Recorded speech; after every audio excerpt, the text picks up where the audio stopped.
Leo macam pernah nyanyi biasa.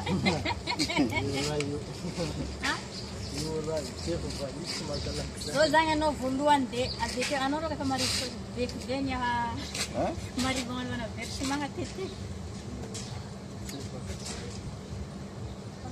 No sana. Ano mari saya santang. Mari bunga na. Tanong, yan begitu jangan. San makrochi. Asa tangan na ya. Siapa jangan makrochi, siapa andan jangan makronting. Aduh, mana cara ni tu? Cara wasani. Cara macam mana tu orang murah-murah. Silang pulau pun semua yang setang. Ano, dibanting ka sa isang tanong disling. Ano sa may manda?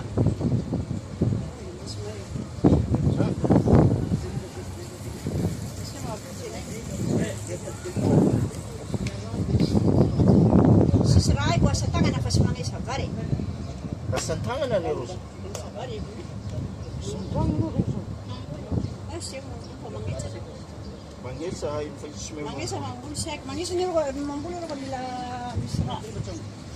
Betul ba? Jangan. Ingkap bene. Zako ay kwa biku. Sibiengan ang sima bitana ziabi. Japsa, zaman ng kampo. Radya zaman sa tong man ng kampo. Sa smith maglundem na si mana kambugan. Radya lo ka. Apa dyan?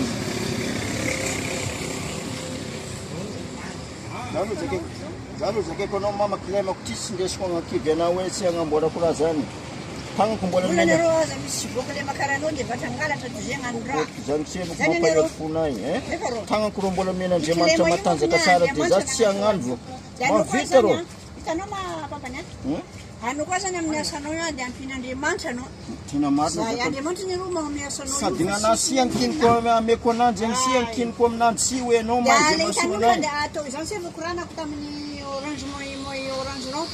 Kono la rangai ronga di nyasa o ni tizo le buklema. Ini sekarang ada yang mantap sih mana sulle di tan kerar ni di tapak. Andu siri. Ni ada nggak juter kiran tapak ni. Atau dah tapak kiran sarap be be tu ni. Andu siri ada mantap. Dia mantap mai, saya mantap besar aja view. Ada mantap. Anu ni masih jujur ni orang kiri yang apa no? Ya kita orang mana lalu besar. Ya sikit no kan dia mantap dia mai. Ya tuan dah tapak kiran dar macam mana? Tunga. Iwan dia masuk tu kono. Guys, anu di mana kan dia unu dia orang kurang mana? Siapa? Wala. Abis nyasa. Anu saya ngatir di mana tu kan ini. Belum bisa mandi. Ya. Dunia sana dia minta dia itu. Kirang belum tangan tu ni kono. Sendono mandi sekarang karena dengan juara orang jago. Semua dia macam ni. Jimetra pero dek apa? Amara sen juara mereka mungkin kirang tengah.